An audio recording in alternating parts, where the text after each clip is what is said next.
Well, ladies and gentlemen, it's Easter weekend. We're just plain living right here in Tullahoma, Tennessee. I'm John Gray. Good morning. I'm Peggy Burton. I'm just happy to be here. Nice Have you got the day. eggs hid? Well, I boiled 5. You boiled 5? How many of them have you eaten? One. One? They're all, that's my go-to when I'm in a hurry. Grab a boiled egg. Boiled and out eggs the are door good you to have go. around. My gosh, eggs are worth a fortune these days. They're trying to keep up with bacon. That's it. You know, I've just finished reading a book by Rick Bragg that was probably one of the best books I've ever read, about a Southern boy who was brought up in poverty, who ended up winning a Pulitzer Prize. Yeah. He, some of y'all might know him by being on the, he has, I think, the back cover, he writes on the back cover, inside cover of Southern Living. He's got a little piece. And, but he's one of the most brilliant writers I've ever read. And it's like when he writes, you can smell the bacon frying. Already. You know, I mean, he's just so descriptive, but not to the point that it gets boring. out of round. But he said, you know, when they were broke, well, they were broke his whole youth. But breakfast was a favorite meal because it was cheap. Right, in those days, because they had a hen. And now it's the most expensive meal. They had a hen and they had a hog. Right. Not hogs, not plural. And they had some But they had, so he said they'd have eggs and fatback, which they call white meat, because it wasn't nothing but fat. Right. Fried fat. I never heard it called white meat. And biscuit, well, that's what they call it, white meat. Yeah. Biscuit and gravy. But now, breakfast is not the cheapest meal you can Breakfast eat. is the highest dollar thing you can think about. And that's kind of sad, isn't it? It is. So get yourself a chicken. I mean, that's what you need to do. Get a chicken. Get a chicken. You know, I know a fella right here in town. Of course, it's not legal to have livestock in Tullahoma. So does he have stuff? He had for years behind his house. He had a little piece of woods back there, and he had a little building back there with an Alpine dog. Oh, really? Yeah, and he had a goat back there. Yeah.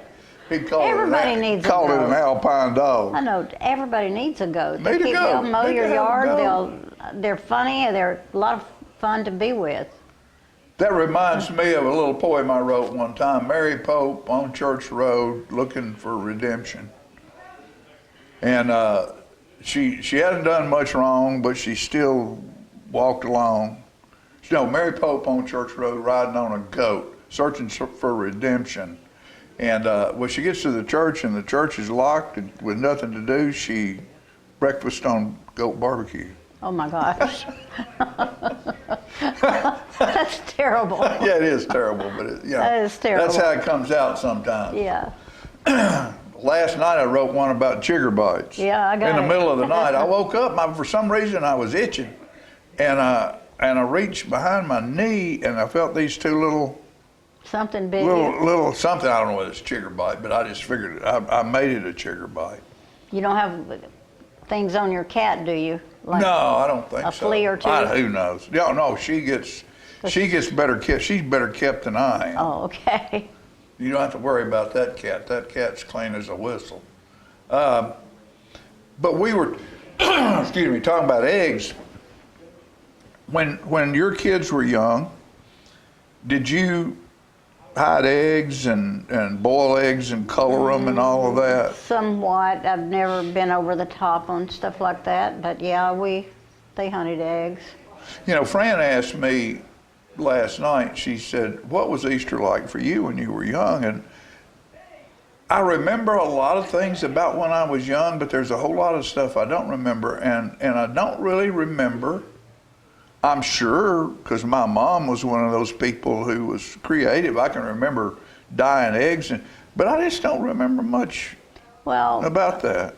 Nowadays, everything has to be huge. It's all about, in some ways, selling products. Oh, it is. It's selling. Every chance they get to blow something out of. Well, look at these little eggs back here with those are sparkles cute. all over them and all this stuff. You know, yeah, it's marketing. I did usually get a new dress or something.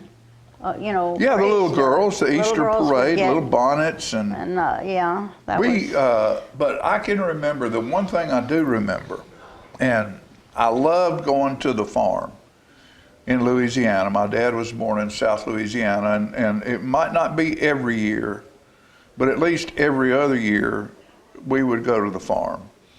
And I was little, you know, probably about this tall, and they had geese. Of course, there were geese everywhere down in Louisiana. Did you have a pet? And no, but Granny brings out these eggs.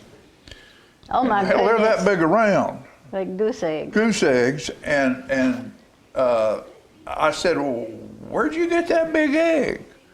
Well, that's a goose egg. So I said, well, what are you going to do with it? He said, we're going to decorate Easter eggs. I said, that's the biggest Easter egg I've ever Yeah. seen. Are you going to cook it? And she said, no. And she punched a hole in the top and the bottom of that egg and put a straw down in there. And got the stuff out. And sucked the egg From the shell. from out of the shell where the shell was empty.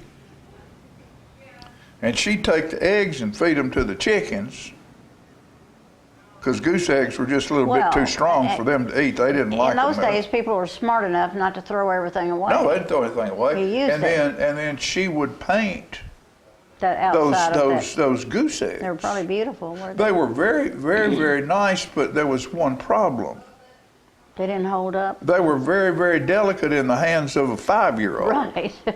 And do you know what kind of trouble you can get in when you bust a goose egg, painted goose egg? Maybe a pop on the butt. But no, she'd wear that butt out. She was about 4'11" of dynamite's what Yeah. she was. Oh goodness. So, but I remember the goose eggs and I didn't. eggshells. I never had a goose egg, but yeah, we did a little bit of egg coloring with my mom when Yeah. I was little.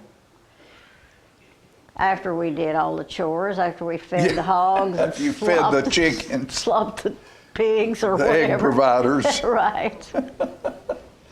It's fun being on a farm. I loved living on the farm. Yeah. But lots to do.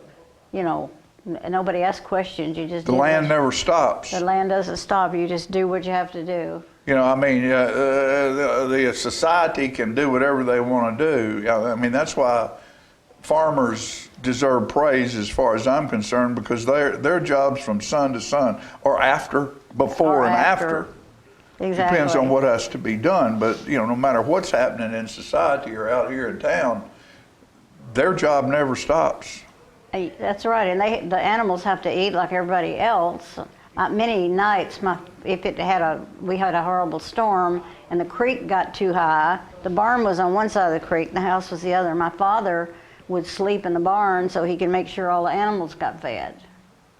Well, number one, he couldn't get across the creek; it was too deep. But you know, there's a lot that people do that live on a farm that other people don't have a clue about.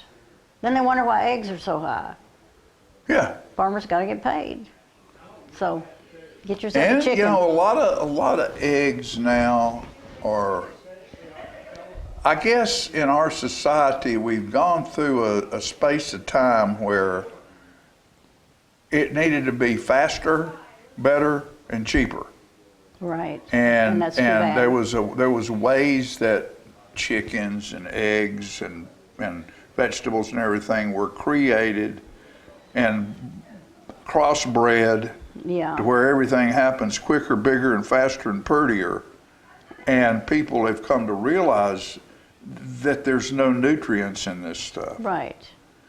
You know, I read a thing a couple of weeks ago about how you could eat an ear of corn right now, and you could take that's grown on a piece of ground, and you could take an ear of corn 50 years ago that was grown on the same piece of ground. You'd have to eat 20 ears of corn to have the amount of nutrients that one you ear got had, in the because the ground's worn out. It is, and I get to worrying about electric cars. What are we going to do with all those Batteries. Stuff like that. I think Well, about. I mean, your son did a tour about electric cars on military bases, and you know, if everybody all of a sudden starts driving electric cars, we don't have enough electricity To plug in this country to plug them all up and run them all. It scares me a little bit. I just guess the knowledge of it's a little beyond me. Why it's important, I don't understand it. Well, you know, horse eats grass. Right. Grass grows on the side of the road. So We just need to start riding horses again, Conestoga wagons. There you go. Forget about all this fast-paced stuff. Speaking about... Have you written something good? Well, no, this is about eggshells. Okay. The fox sneaks in again, digs through mounds of discarded refuse, and uncovers the fragile remains of past love. Wow. Eggshells. Eggshells. Wow. Old fox, he likes Easter eggs too. I just thought that was semi-appropriate. Speaking of Easter eggs, I love your tie. Oh, thank you. That's and your Richard Ware. cup. That's really cute. Jacob, my son Jacob makes bow ties and men's accessories of sort. Not as much as he used to, but he still does it. So if you need a bow So are tie, those little eggs on? Yeah, those are Easter little eggs. That's cute. multicolored Easter eggs, and you know, Easter is the rebirth, the coming of Right. spring, The coming of the spring. blooming of flowers, the smell of wild onions when Oh, you my. mow your grass. I was so glad the dogwood blooms didn't get blown up. Dogwoods. I mean, what did I say? Didn't I say dogwood? Yeah, you did. Okay. I'm so glad the blooms didn't get blown off the trees this last week. And red buds were what, a Red week buds ago? are beautiful, and that brings tears to my eyes when I think about what it all represents and how beautiful it is. Yeah, Somebody had to figure that out. somebody had to. There's, And this is my little book, The Easter Omnibus, which is the Easter story told, complex thought told through a simple mind. You can find that at the Art Center, you can find it at the South Jackson Civic Center, or you can get in touch with me here. And I think, let's see, we are up to, it's almost Easter. last week we did The Sound of Salvation, which probably needs to be done again because this is Crucifixion Week. Right. And there were many sounds on the road to Calvary, the rustle of palm leaves beneath the sandal feet, the sounds of betrayal uttered in Gethsemane, the cheers of the crowd that when they set Barabbas free, the sounds of sobs and weeping from those lining the street as the weight of the cross he bore drove him to his knees, the sound of the hammer as they nailed him to the cross, the sound as he begged forgiveness for all that were lost, the sound of the storm God sent to end this deed, the sounds of fear, the sound of desperation's pleas, the sound of loved ones' whispers as they walked him to the tomb, and the Christ they loved and worshiped was sealed in a room. Then between the sounds of prayers and tears, his voice found its way in. Above the grief and sorrow, they heard his words, I will arise again. So they went to the tomb on the third day and heard the sound of salvation in the silence of emptiness as the stone was rolled away. So, with that said, happy Easter, everyone. I hope you have a wonderful time with your family and your friends and celebrate with your children and remember what it's all about. It's about rebirth. And this country right now, if there's a place that needs a bunch of rebirth, it's right now. It's right so here. think about what you do. Think about how it affects other people that live around you. And look at your heart before you react instead of your mind. We'll be right back after these messages.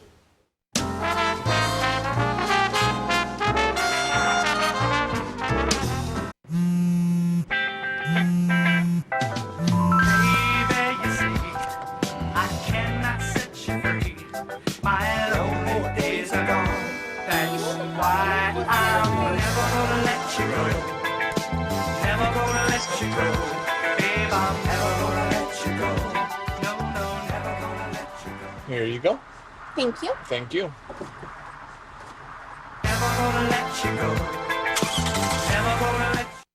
For many senior citizens, life looks like this, but it doesn't have to. When you make your home at Parkview Senior Living, life after retirement takes on a whole new meaning. Daily exercise options, fun outings, happy hour, game nights, movies and popcorn, arts and crafts, enjoying friends over chef-prepared meals. Parkview Senior Living, where you're always home, but you're never home alone. He's a little bit of you, he's a little bit of me. He's the trash along the roadside of Tennessee. He's the garbage that we pack. He's the dream we left behind.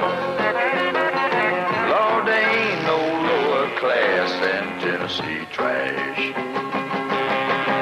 A throwaway bottle or pop top can may not seem much to a traveling man, but a little bit of litter goes a long, long way. Growing, getting bigger every day. Tennessee trash messing up the highways. Tennessee trash knocking up the byways. Lord, there ain't no lower class than Tennessee trash. Lord, there ain't no lower class than Tennessee trash. We have met the enemy, and he is us. Is this the year you want to get fit? If so, check out just some of the things Tullahoma Parks and Rec has to offer. Kickboxing, aerobics, silver sneakers workouts, swim lessons, boot camp, water aerobics, basketball, Zumba, yoga, pickleball, lap swimming, treadmill, karate. Get fit, Tullahoma, and have some fun with Tullahoma Parks and Rec. I was skeptical about getting the COVID-19 vaccine. There are a lot of opinions being shared. But I had the chance to talk with my doctor about my concerns. He told me the vaccines are backed by decades of research, and that the vaccines are proven safe and effective. Now I'm protected and ready to put this pandemic behind us. Join the millions of Tennesseans who have decided to give COVID-19 vaccines a shot. Visit covid19.tn.gov to find an appointment today. Get your news first, fast, and free with your news leader on 6 every Tuesday, Thursday, and Saturday nights at 6, 8, and 10 p.m. Local weather, sports, community calendar events, and a comprehensive look at the latest news stories and news makers as only a video news broadcast can do. Get it first, fast, and free with News Leader on Channel 6, your local information network.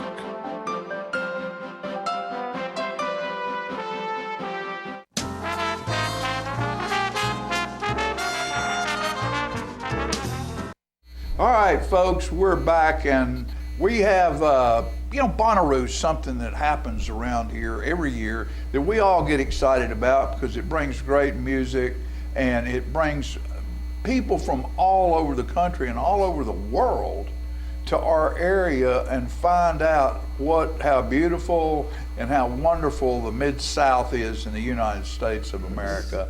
And we have with us today Kelly and Alex Robertson, and they are here about 100 hours of prayer. And you call it Ruha? Ruha for Ru House of Prayer. Ru House of Prayer. Now, explain to our audience about what you said to me earlier about where the House of Prayer came from. Okay, our mayor, Marilyn Howard, the city mayor in Manchester, she organized the Alabaster House of Prayer. And that is where people get together and we pray throughout the year, just different times. But she said during Bonnaroo, let's have 100 hours of nonstop prayer and worship and involve, so everyone from all around our area is welcome to come, because it takes a lot of people to fill 100 hours of prayer and worship. And so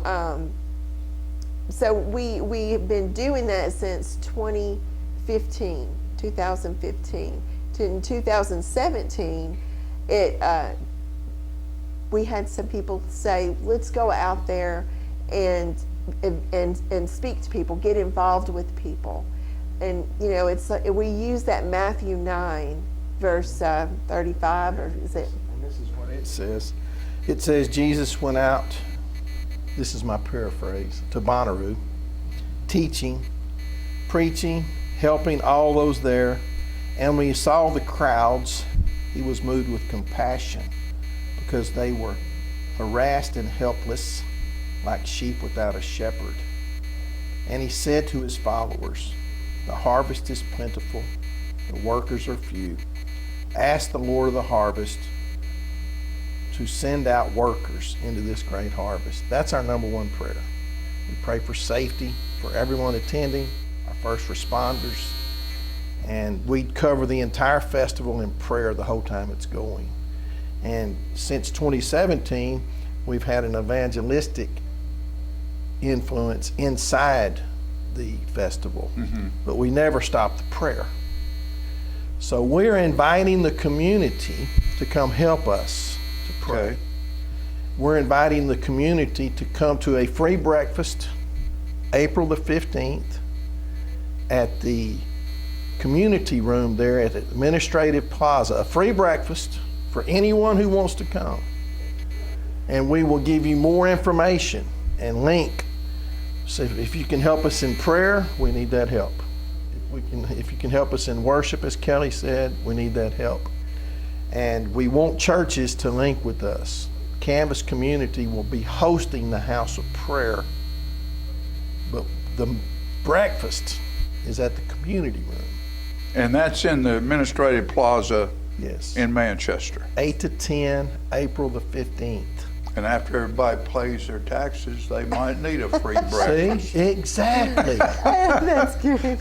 Yes. So, and look, we're really wanting to link with the churches. And let's say somebody sees this and they says, man, I'm not going to go out to Bonnaroo. That's okay. We have stuff you can do that does not require going on the premises. Yeah, that was going to be my next question. Is prayer, of course, transcends distance and ground and miles. Does someone who is involved in this 100 hours of prayer, can they not be involved from their house? They can.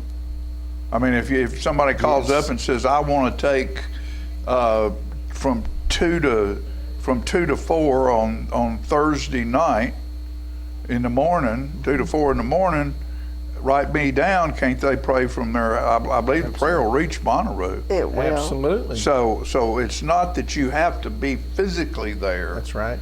You just need to be mentally and contractually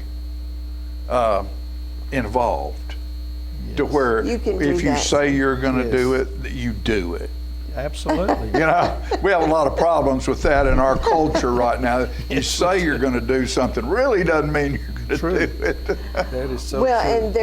and there will be someone there Sure, 24 sure. hours. Yeah. Oh, there yeah. will be. I know you want a presence. But that's for sure. The prayer is so important. You're right. Going up from everywhere for Bonnaroo. For Bonnaroo. I don't remember what year it was, but I got a statistic. We had 17 nations represented at Bonnaroo, and all 50 states from America. Someone was there. So the world comes to our county Yes. for this. And We filmed it since it was Itchy-Coo. yes, and Yeah, we love so- to pray for Bonnaroo, and we need help because what we do, I mean, it costs almost $400. Well, it costs about $400 to get evangelists into Bonnaroo, and we need people to sponsor. Like we would need churches to sponsor an evangelist. That all those things help us. We have one story. A young lady from Spain had never heard the name of Jesus in her life, and she came to Bonnaroo. And she came heard to the name our of tent, Jesus. and she said, and she didn't ever leave. She spent the whole time at the tent Mm-hmm. where, because there's music going on there on the grounds at Bonnaroo as we- well.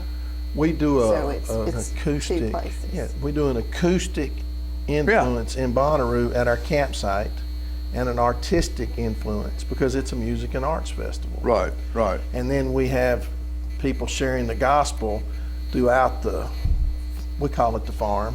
Right. And so There's throughout the also a farm. Father's Blessing, Father's and that Blessing, has yeah. been powerful too. There's some men that come and they'll speak a blessing over people, and it's amazing Yes. how. Have you how ever had life-changing Have it you can ever make had a people. cowboy preacher out there? I know there's several. I've heard a cowboy preacher or two that are guys who preach to the rodeo guys. And, We've never and had one. Never we had- had a thing over at one of the churches here in town several years ago, and wild game supper, and there was a cowboy preacher, a rodeo preacher, that was in there, and you need to look into that We'll do because those guys have a different perspective. Yes.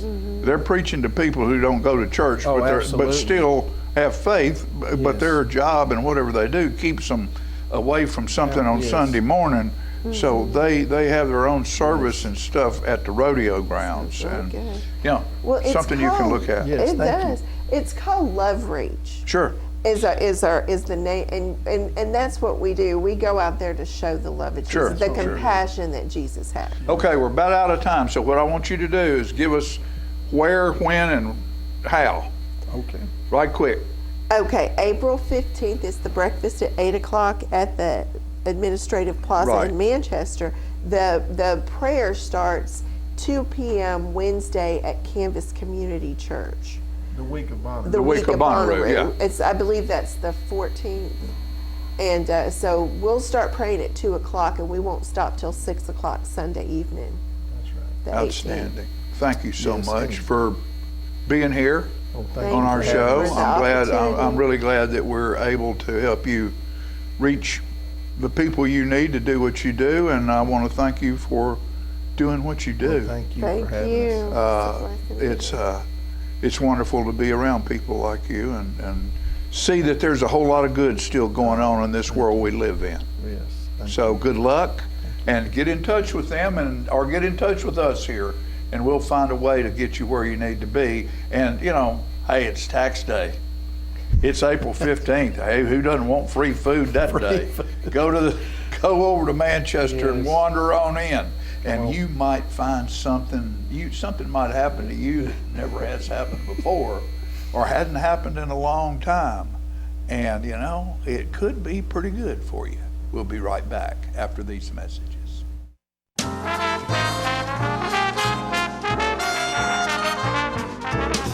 The Bookshelf in Tullahoma is the fundraising arm of the Coffee County Literacy Council. Since 1988, the Literacy Council's goal and purpose has been to support and promote adult basic education in Coffee County. We enable individuals to complete their high school equivalency exam, which helps them get better jobs or continue into higher education. The Bookshelf at 114 Southwest Atlantic Street in Tullahoma is where we sell used books, which are donated to us by the community. Come see us, bring your books to donate, and join us as you find every genre of books that you can imagine. I had a knee replacement, so they've got me in life care, which I'm very, very thankful for. I couldn't garden, I couldn't do my flower beds, I can't chase my little dogs. I have been in several therapy sessions for knees and back, and that's the best therapist I believe I've ever been to. It's tremendous because I'm able to walk again, but if it wasn't for the care, I wouldn't be where I am. Let us champion your recovery. Life Care Center of Tullahoma. Is this the year you want to get fit? If so, check out just some of the things Tullahoma Parks and Rec has to offer. Kickboxing, aerobics, silver sneakers workouts, swim lessons, boot camp, water aerobics, basketball, Zumba, yoga, pickleball, lap swimming, treadmill, karate. Get fit, Tullahoma, and have some fun with Tullahoma Parks and Rec.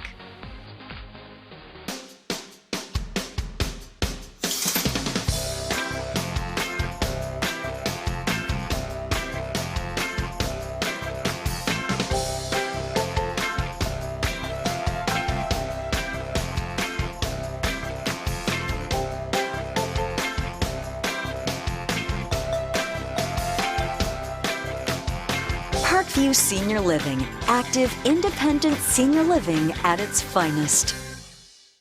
Do you love sports? Then you should know about STEM. Because maximizing nutrition, analyzing peak muscle performance, calculating the perfect shot, and more are all made possible by science, technology, engineering, and math. In fact, there are more careers than ever in sports science. So if you have a passion for sports, then think about getting involved in STEM and improve everyone's game on and off the field. Get inspired at SheCanSTEM.com.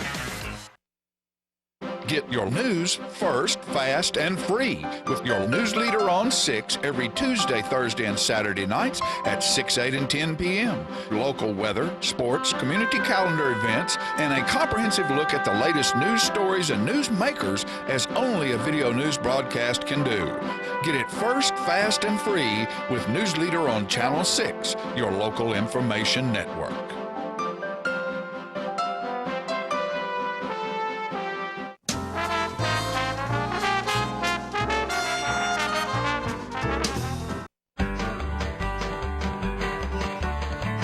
Talking history about this and that. It's conversations with John and Pat. With John and Pat. With John and Pat. Hello everyone, I'm John Rickman. And this is Pat Welch. And John, we're here today with segment 63 that'll set us free. Oh my. The conversation with John and Pat. We're going to sing sort of a little sad song. It's one about the Murray County jail fire. And the reason I wrote the song was because I knew one person in particular that died in that jail fire. John, before you hit it, what year was that? 76. Okay. 77. Well, I think it's 77. 1977. That'll give a little history to it. Yeah. Church had just turned out in Columbia, Tennessee. Just your usual sleepy summer day in June. Family and close friends started slowly pouring in to the jailhouse on that tragic afternoon. A young wild-eyed kid, a runaway, had been jailed the day before. Like a brewing storm, he lay there behind his jail cell door. He took a lighted match to a jail bunk as if Satan had it planned. The cries and screams quickly arose as the jailhouse fire began. 42 died that day in the Murray County jail fire. 33 inmates died that tragic day. Little did the prisoners know that before the day was over, death was a price they all would pay. The jailer took his ring of keys and down the hall he ran. But the frightened people visiting knocked the jail keys from his hand. Prisoners' only hope for freedom lay somewhere down on the ground. But the fire had done its damage by the time that they were found. I don't know just what the prisoners did to be there on that day.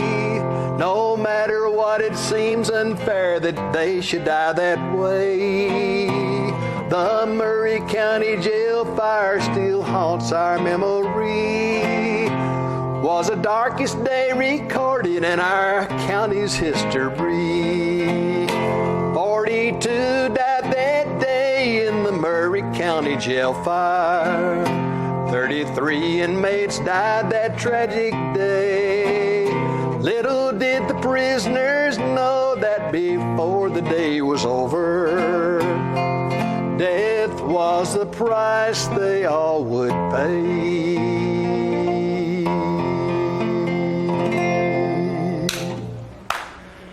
Wow. That was a tragic situation. This is going to be a great history lesson for me, John. Did 42 died, 33 inmates, so you had 9 trustees or jail workers or also people passed visiting away? that day. It was a Sunday afternoon. Wow. And people were in the jailhouse visiting relatives that had been incarcerated. And the man that we talked about coaches in one of our segments recently, and this was my coach. Show the football picture first, Philip, if you would. That number 13 there, his name was Monty Baxter. He graduated from Forest High in 1954, and he was what you might say a bruising fullback. He was a big, strong boy. Lived out on River Road in Chapel Hill. We've been down that one together. Yeah. That's and sort of a remote type place. He worked hard, and then he went on after Forest High School to Peabody. Went to Peabody. Tommy Allen said he knew him back at Peabody. He said he was a sturdy fella. John, let me ask a quick question. What was the backdrop of that picture? Throw that back up there, Philip. Okay. It almost looks like a back end of stadium or something. What is that? I'm thinking that might be the Presbyterian Church down there. That's a neat picture. I always think Chapel Hill campus is sort of interesting. On the left side, you have the United Methodist Church, and over here you have the Presbyterian Church. And then the school and kind of in between you, the school. All of them have different properties, but that's sort of interesting. But Monty Baxter worked hard to get himself through college. Mr. Earl Barnes, our principal, hired him to come back and coach the 7th and 8th grade team, of which I was an 8th grader at that time. And show the picture of Monty Baxter. There he was as a teacher there at Forest. One thing about Monty that I found out and learned as I went on to know him, that he wasn't sociable. He didn't really want to say any more than he had to say. I remember one time at a basketball game, I watched him, and he was the last one to leave the gym that night. It's almost as if he didn't really want to talk to anybody. He just wanted to be left, after everybody left out of the gym that day. Would you say he didn't say anything more than he needed to say? He was a fairly good teacher. He was a pretty good teacher. I was going to say that first part social, of that, social studies. Several people have pointed out that me and you could probably adopt some of that. That's right.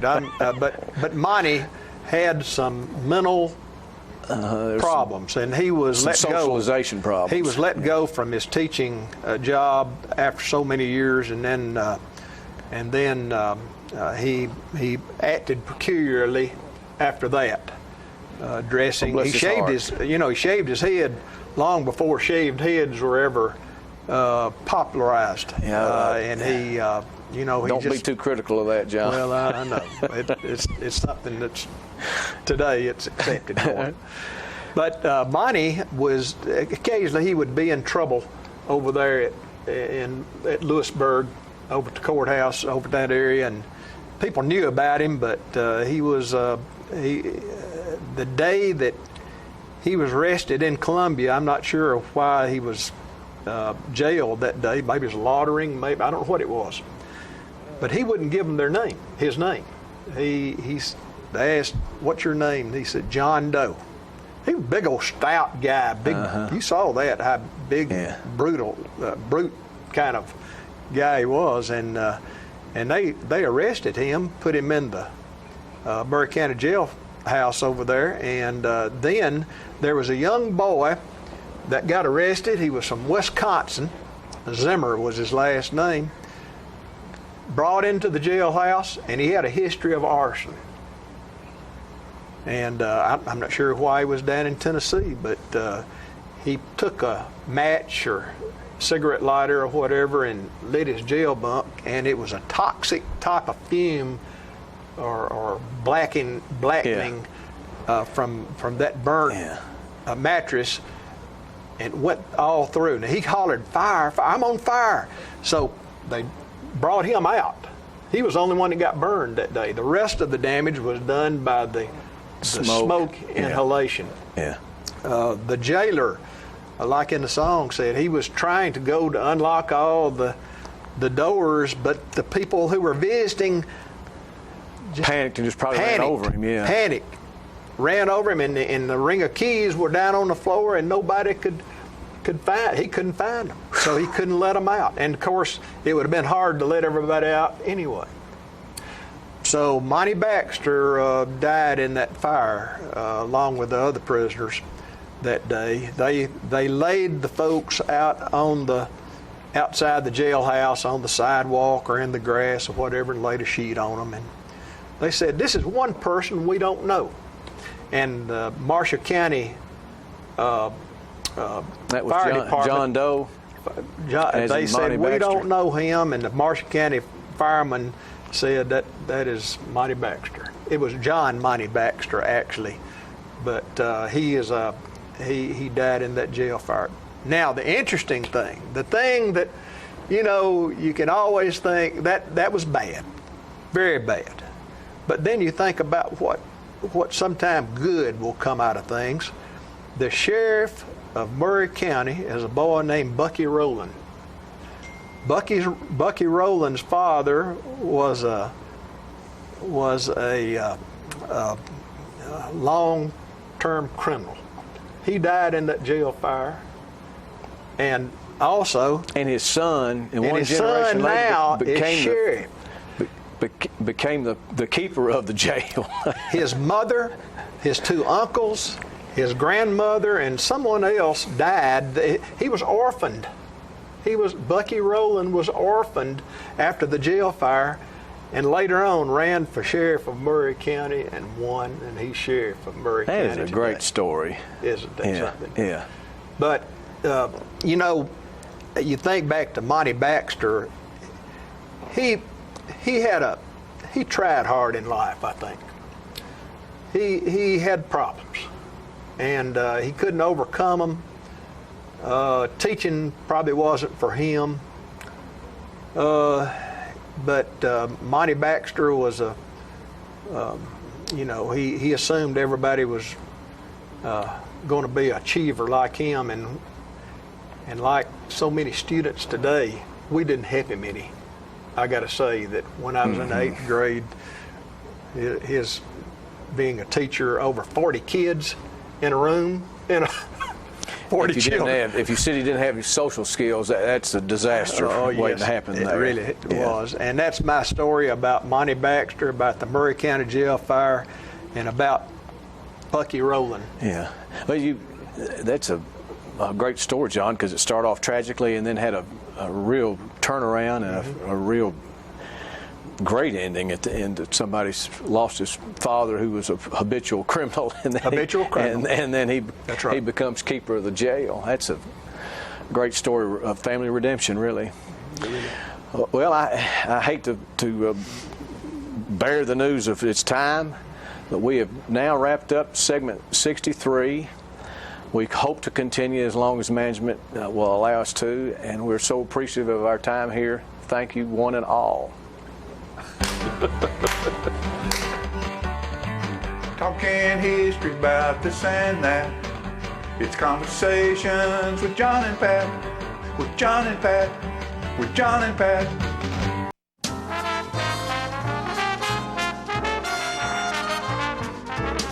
I want to invite y'all to come by Clayton's, downtown Tullahoma. We try to serve the community, the area, and we try to help people with their feet and comfortable shoes. We still measure feet. We have a great new arch mat. We have insoles. Please come see us at Clayton's and let me help you find some comfortable shoes for those achy feet. We're gonna fit your style. We're gonna make you smile. Service and quality at Clayton's Shoe Store. We're gonna fit your style. My husband was diagnosed with a spinal infection. He lost his ability to swallow and the movement of his legs. I couldn't turn over in bed, I couldn't walk, I couldn't eat. They were just wonderful in the treatment and care they gave my husband. I regained my mobility where I was able to go home. It is miraculous. Let us champion your recovery. Life Care Center of Tullahoma. STEM is everywhere. Like here, behind the scenes of The Walking Dead. When we break down clothes, we tumble it with trisodium phosphate, rock salt, and dish detergent. We stitched together images of our model and created a 3D set that can be walked through in a VR headset. We're able to turn 12 walkers into 1,000 walker boards. STEM can create new worlds on and off the screen. What will you make with STEM? Get inspired at shecanstem.com. Get your news first, fast, and free with your news leader on 6 every Tuesday, Thursday, and Saturday nights at 6, 8, and 10 p.m. Local weather, sports, community calendar events, and a comprehensive look at the latest news stories and news makers as only a video news broadcast can do. Get it first, fast, and free with News Leader on Channel 6, your local information network.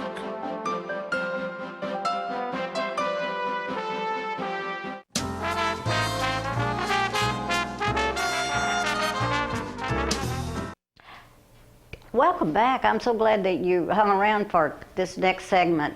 Keisha is here to talk to me about TEDx Tullahoma. Yes, right? I am. I'm here to talk about TEDx Tullahoma today. We are so excited to once again bring this event back. Second year, right? It's our third year, oh, is actually. This the third year already? Yes, we're moving right along in That's great. in our history of the event. But the event will be at South Jackson Performing Arts Center on Saturday, April 15th. And if you're out there in TV land and don't know where that is, South Jackson Street is where the Civic Center is located, easy to find. It is. It's at the end of North Jackson, South Jackson, as you're coming in off of Highway 55, right. If you're coming from that direction. But yes, it is going to be quite a day. The doors will open at 9:30 that morning, where we'll invite everyone in for coffee and conversation and warm things up. And then our speakers will get started. We'll have a great morning of speakers. Does that start about 10 with the speakers? Yes, I'd say start about 10 with our first speaker. I think we'll get through, at least half of our speakers. We have 7 speakers and a couple performances lined up. Oh, good. Do you know what the performances are? I do, actually. I know for sure that we will have Fire Phoenix belly dancers. Oh my goodness. Yes, so that's going to be quite a treat. That ought to draw a crowd. I think so. They've got a great following. They have performances all over that you can catch. Check them out on YouTube to see what they're about. And then one of our speakers will have a showcase at the end. She'll perform her speech, wonderful, her talk, and then at the end we'll follow up with a performance, full set on stage. That is awesome. Yes. And that's next weekend? It is. It's next weekend, Saturday, April 15th. 15th. So get your tickets by calling Civic Center or going online. Absolutely. Tickets sales are open now. You can go to our website at tedxtullahoma.com. You can find our event that way. But of course, we're so glad to have our event hosted at South Jackson, and you can go through their traditional box office, their website. Right. But also you can buy tickets at the door. I think it's safe to say we won't turn you away. There'll be tickets at the door. And you've been involved with each one of these events, correct? Yes, I have. And you're watching it grow. We're watching it grow. And that's wonderful. So TEDx Tullahoma began with Robin Dunn. She had a dream and a vision to bring this type of event because, of course, TEDx is a part of the larger TED brand, and that is talks that are given worldwide, and when it's a TEDx, it's more of a local presentation of TED. But like I said, Robin kicked us off 3 years ago. Her husband Josh joined the team, and then I joined as well. And as co-organizers, we've been bringing this event year after year. What impressed me was you said there were high school students involved. Yes. How many? Do you know? We have one Tullahoma high school student that is giving a talk this year, but we have a few graduates. Oh, so good. there are quite a few local ties. Of the 7 speakers that we have joining us, 4 are either current students of Tullahoma High School or a part of our community in some way. I know that Colin Sharan is going to be there, and he's a young filmmaker and writer and producer. It's amazing what he has done. It may be out of high school 1 year, possibly 2. I think a couple, yes. Couple of years, and still deep into what he loves. That's his passion. So I'm impressed with him, and I'm sure I would be with everybody else. Absolutely. We're really looking forward to a few of our speakers. I know every topic ranging from, we've got a speaker speaking on social media addiction. We have social media addiction. Social media, cell phone technology. You know, put the phones away, I think, is going to be a theme that we're hearing from our speaker. I love that because, I mean, I enjoy having technology, don't get me wrong, but, you know, when you sit down to dinner and 3 or 4 people are on their phone, it's kind of frustrating. It is. It is. And I want to say, get out of my house. Tell them wake up. Well, we hope our speaker will have, that effect, wake That's people good. up and, engage them with some new ideas and opportunities for change. Our theme is transformation, and so, we hope they're transformed by the speakers they hear and the topics that Well, they encounter. I understand that the speakers are always energetic and have much to say that you can gain from. Absolutely. The good thing is that we're limited with an 18-minute call time for each speaker, and so it's just enough to deeply engage in a topic and then move on to the next. So they can't just move into all kinds of stuff. I think Absolutely. 18 minutes is good. It is. I really do. It is. It's the perfect amount of time that your brain can retain what That they much you- learned. right. Anything more than that, you're like, no, that's my cap. Do you all get help? Do you want to tell how much it costs? Yes, absolutely. Okay. So ticket cost, their tickets are $25 for general admission, but as we mentioned, these students, we are offering a student rate that's new this year for $20. That's awesome. So it's very So affordable. encouraging young people to come. Yes, and that ticket does include that coffee in the morning.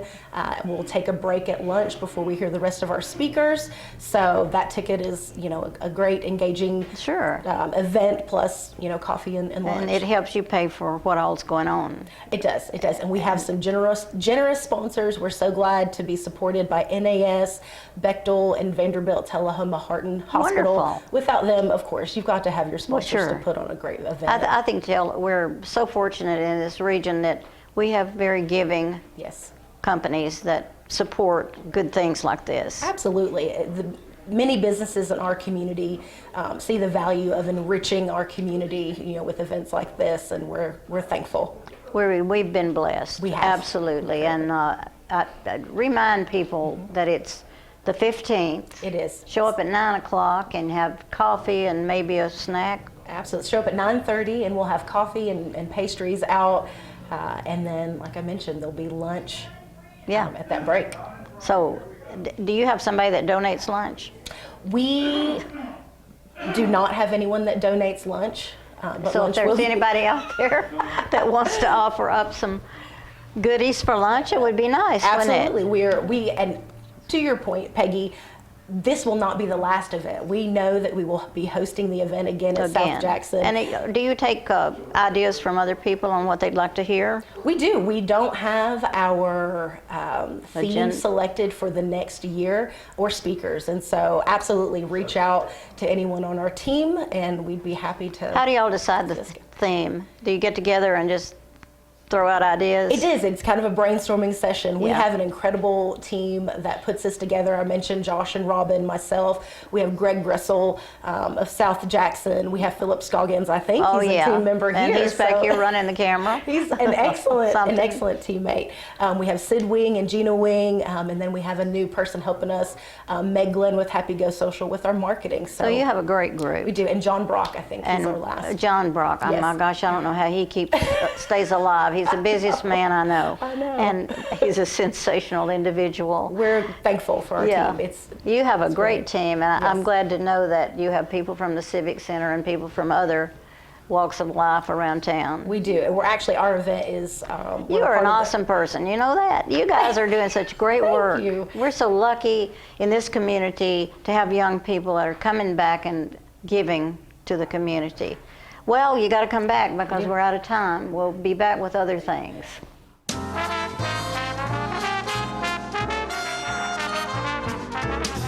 Hey Bobo, do trees tell each other stories? I'm sorry. I'm afraid I don't know that. Hey, why don't we go find out? Listen. Do clouds take naps? I couldn't tell you. Dad, do stars visit their friends? Look!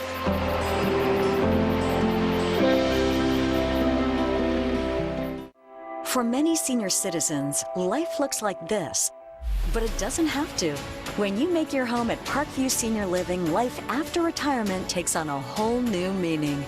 Daily exercise options, fun outings, happy hour, game nights, movies and popcorn, arts and crafts, enjoying friends over chef-prepared meals. Parkview Senior Living, where you're always home, but you're never home alone.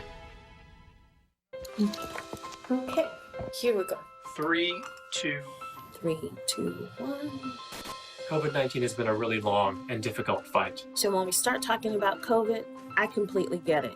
It's frustrating. We've all been impacted one way or another. The fight against COVID is also changing really quickly. And it's sometimes really hard to keep up. So here are a few things we know. We are not fighting the same virus from 2020. Right now, new variants are a lot more contagious and need to be taken seriously. Getting vaccinated and staying boosted is the best way to keep you protected from COVID-19 and help you stay out of the hospital. Even if you got COVID before, it's important that you go get your COVID booster. COVID vaccines are safe.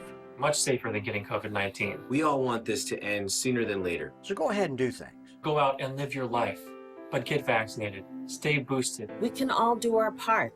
And get back to living. You can go to getvaccineanswers.org for more information. Get your news first, fast, and free with your news leader on 6 every Tuesday, Thursday, and Saturday nights at 6, 8, and 10 p.m. Local weather, sports, community calendar events, and a comprehensive look at the latest news stories and news makers as only a video news broadcast can do. Get it first, fast, and free with News Leader on Channel 6, your local information network.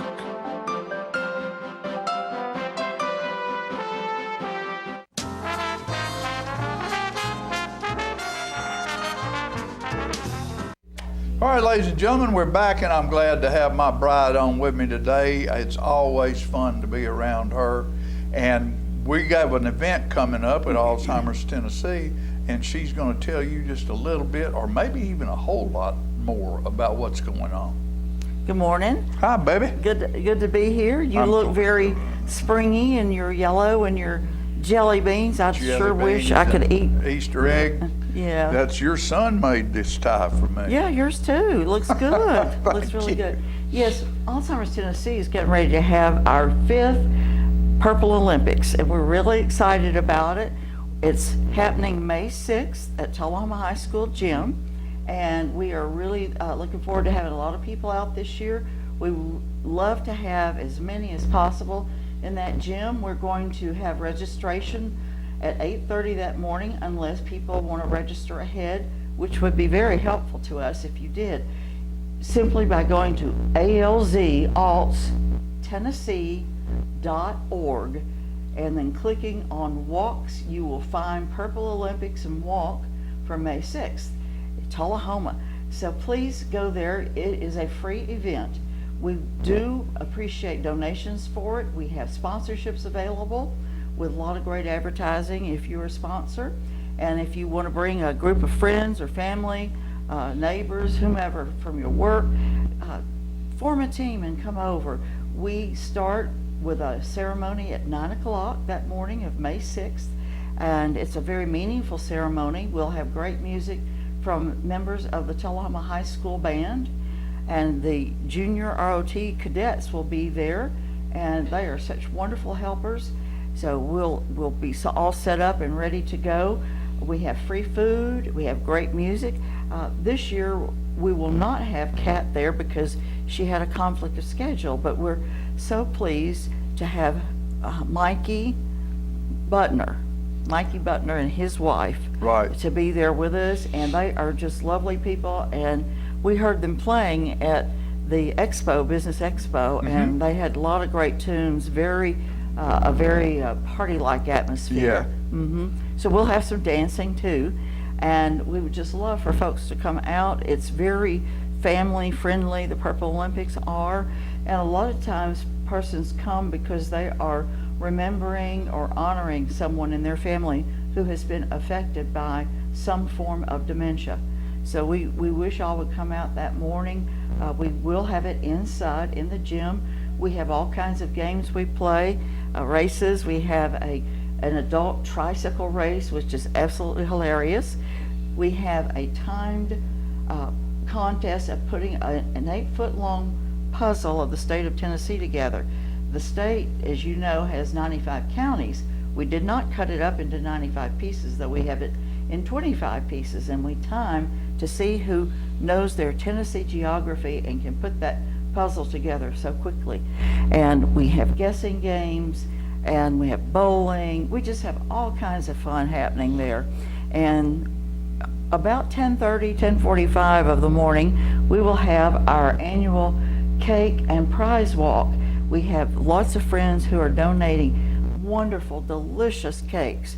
Folks from all over this county donate cakes, and then we have other prizes. In fact, yesterday, a friend of Alzheimer's Tennessee, Brenda Massari, brought in a beautiful painting of an orange hibiscus, and Wow. that will be a prize. She did it on aquaboard, which causes you to do a little bit different method of painting. She said it's different from a regular oil or acrylic, and it's different from a watercolor, but it's on a special board called aquaboard. And Wonder if you could surf on it. ooh, well, let's hope it doesn't rain like that. So Yeah, we no, won't no, have no, to no, find out no. this time. But we do enjoy having everybody out. Children are very welcome to come, and it's just a morning of celebration. It's a time to remember those who are affected.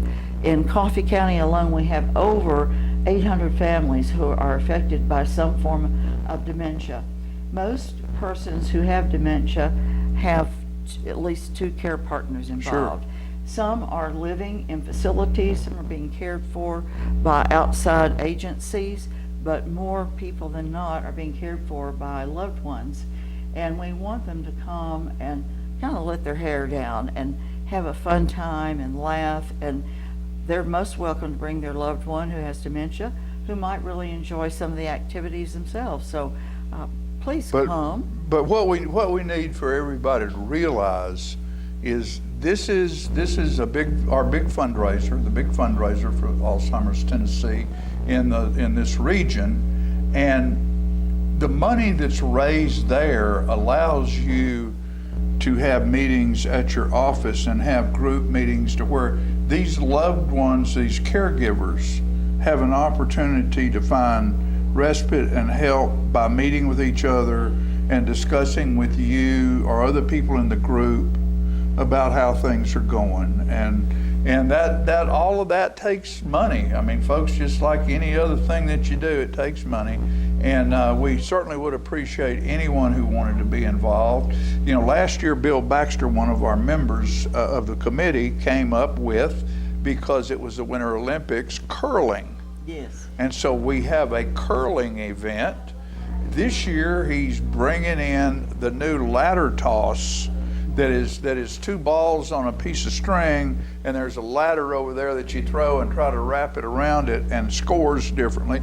So there's all kinds of interesting, funny, fun things to do. And when is the yard sale? Yes, thank you for mentioning that. On April 22nd at 109 West Hogan Street, we are going to have a yard sale to help supplement the monies we're raising through Purple Olympics. So if you would like to donate some items for that sale, you could take them by 109 West Hogan Street this Saturday and the Saturday before. So that's I believe the 8th and the 15th. Right. Yes, between the hours of 10 a.m. and 2 p.m. And the building has a barn ceiling. It's behind Liquor Locker, and which is on Jackson Street, and was Getmore. Yes. Last thing that was in it was Getmore Getmore Sandwiches, Subs. and for years it was Wendell Oakley's Pharmacy. Right. So if you would like to donate items, we'd love to have them. If you need a pickup, call us at our office, 931-434-2348, and we'll send someone to pick up your donated items for the yard sale. The sale itself will run from 8 a.m. to 2 p.m., or if there are people still there shopping at 2 o'clock, we'll stay open. But that sale is on Saturday, April 22nd. Okay.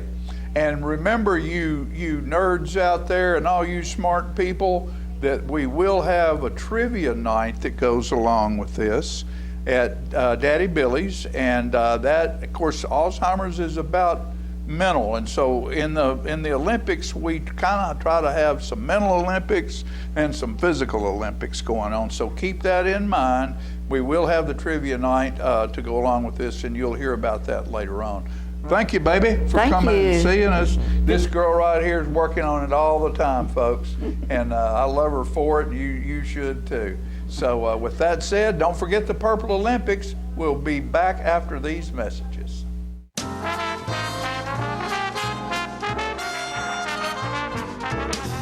Hey, Bobo, do trees tell each other stories? I'm sorry. I'm afraid I don't know that. Hey, why don't we go find out? Listen. Do clouds take naps? I couldn't tell you. Dad, do stars visit their friends? Look!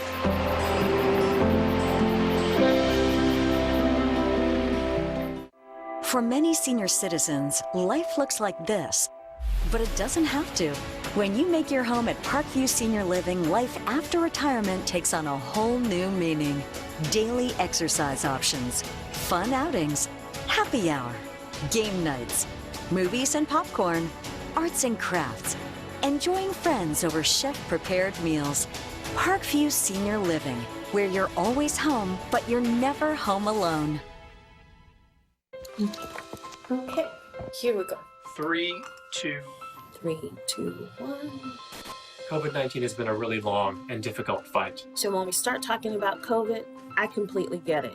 It's frustrating. We've all been impacted one way or another. The fight against COVID is also changing really quickly. And it's sometimes really hard to keep up. So here are a few things we know. We are not fighting the same virus from 2020. Right now, new variants are a lot more contagious and need to be taken seriously. Getting vaccinated and staying boosted is the best way to keep you protected from COVID-19 and help you stay out of the hospital. Even if you got COVID before, it's important that you go get your COVID booster. COVID vaccines are safe.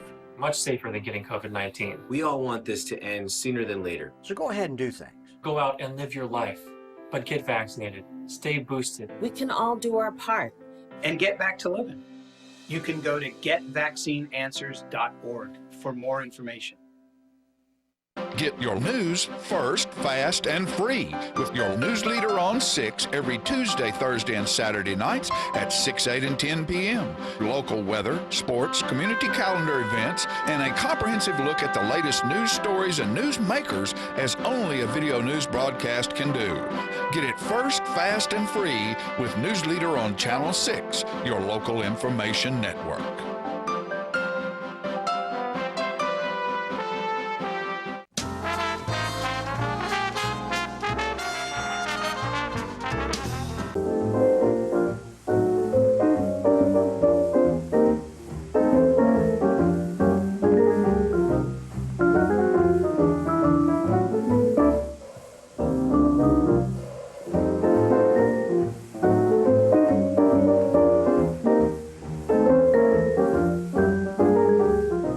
Good morning, camera ladies. It's Miss J&J.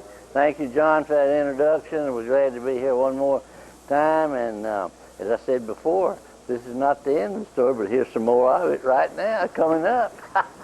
And you know, there's so many wonderful things and exciting and interesting topics to talk about and to discuss.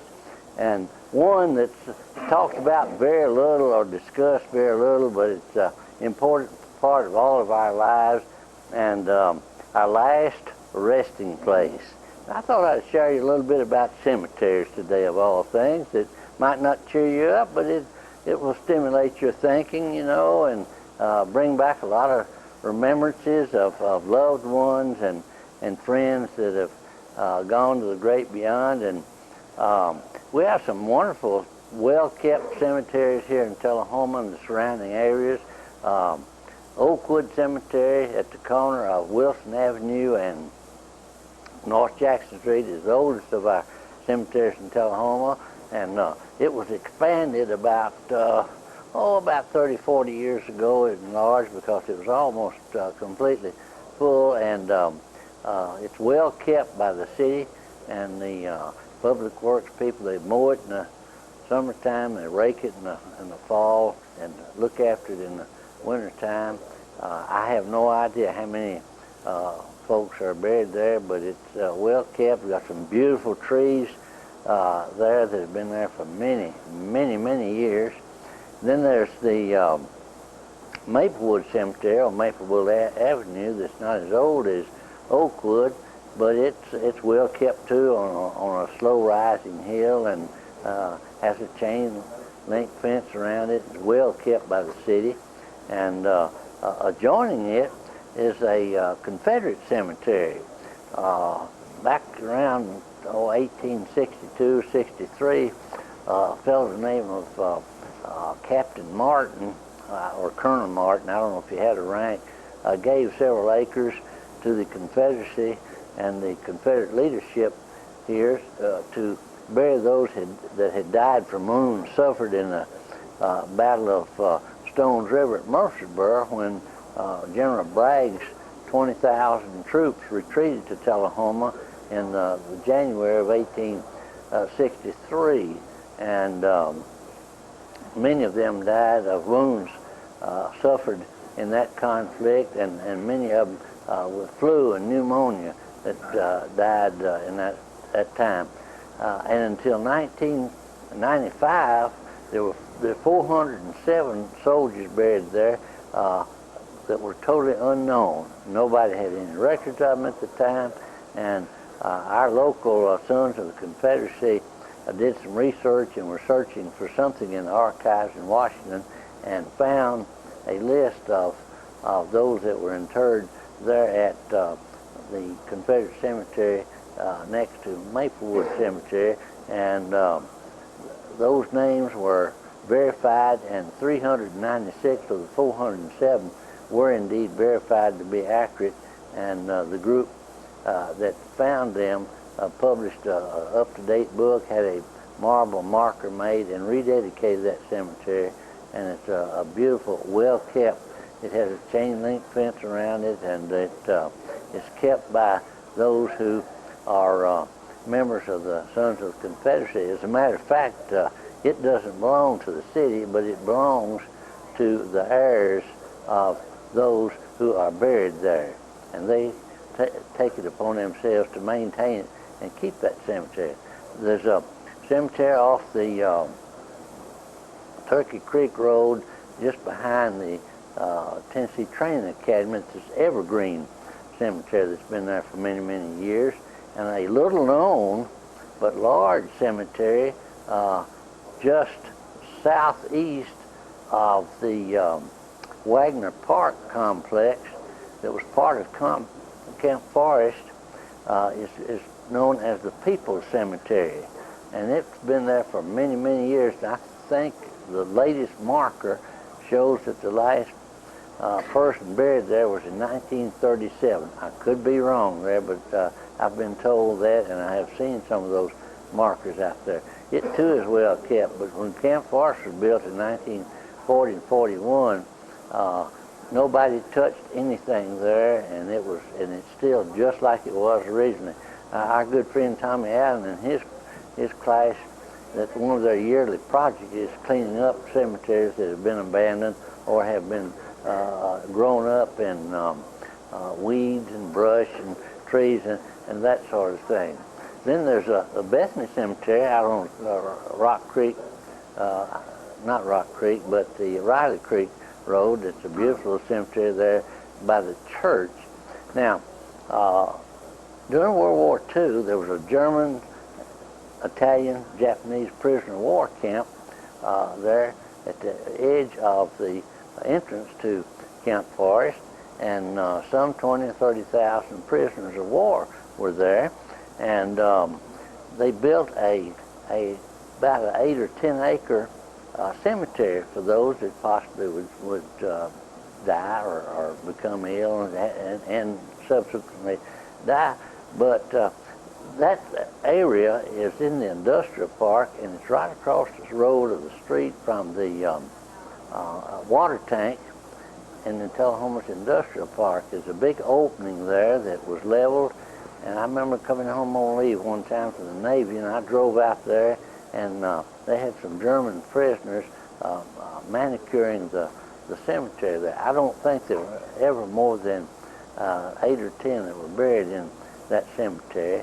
And I got a call a few weeks ago when a fellow from California called and told me that his father had been a guard at the prisoner of war camp at Camp Forest and had become a friend to a young German prisoner, and the fellow that called me himself said, I remember being in Tullahoma. I started the first grade at East Lincoln Elementary School, and he's an executive with Payne Weber investment firm, and he was doing some research on his father's history as a guard out there, and he said that his father told him that that German prisoner that was his friend died in May of 1943, but didn't know have any record of what happened or anything. So we called Davis Culverson Funeral Home that had a contract with the Army to take care of those that were deceased, either our people or the prisoners, and in just a few minutes they had the record that he had died indeed in May of 1943, and they had taken care of him, and he was I believe 23 years old at the time, and they took him to Crossville that had a branch POW camp there and a cemetery there, and later was transferred his body to the National Cemetery in Chattanooga, and probably later he was sent back to his home in Germany. But it's interesting the care and the well done and well kept cemeteries that we have in our local area.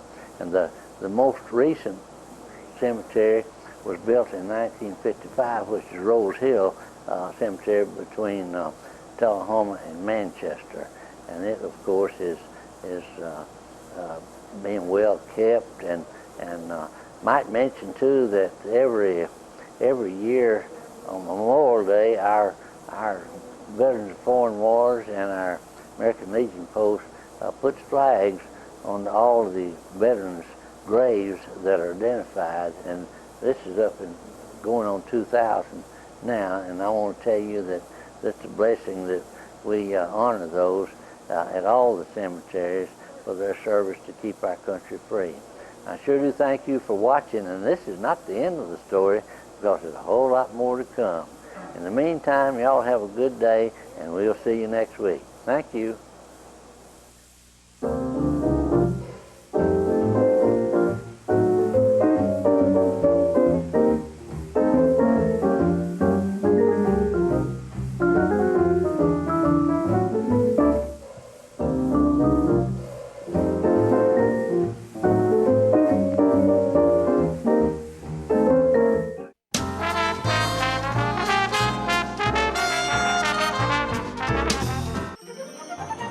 My name is Ringo, here at Parkview Senior Living. They're human-friendly. That's why I love it here, and so does my senior human. When they want a bite, they get chef-prepared meals, and so do I. Movies in the theater, day trips, walks on the trail, and other senior humans to play with. The grass and the grounds are exquisite. It's everything my human needs to be healthy and active. Parkview. A Parkview Senior Living. For your dog's best friend, you. Every day, thousands of kids start vaping. And I can't let this happen to my kid. Of course, it's awkward to talk to your kids about the dangers of vaping. Hey, bestie, how sketch is me? It's hard to get their attention. Ready? Go.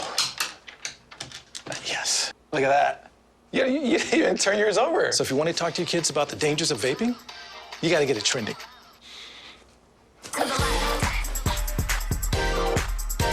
No, you're doing it wrong.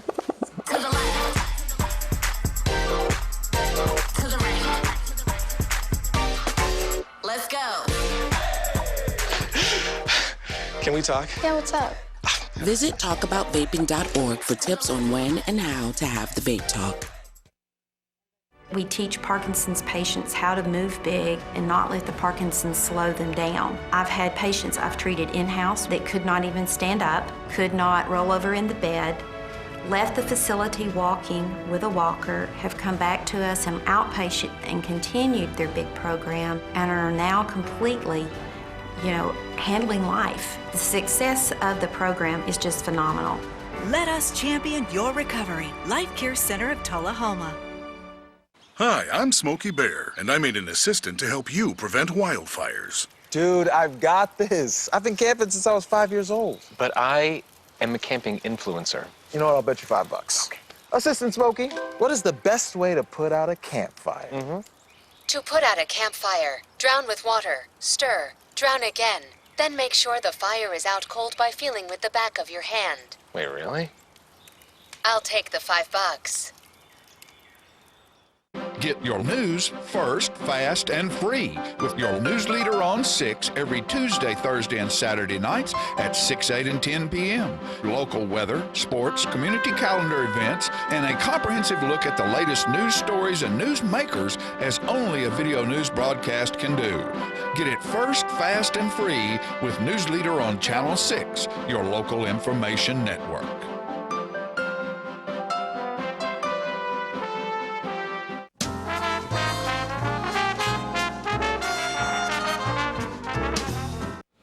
All right, Peggy, we're back, and you know, had a lot of really nice folks. We did. Come by today. We did. It was and good things coming up. Tullahoma TEDx coming up, and I will mention that Piping on the Green is coming up over at Celtic Cup on the 15th also. So there's no reason to just sit home. There's lots to do. Always. Tax day is going to be a big day, isn't it? I just can't talk about taxes.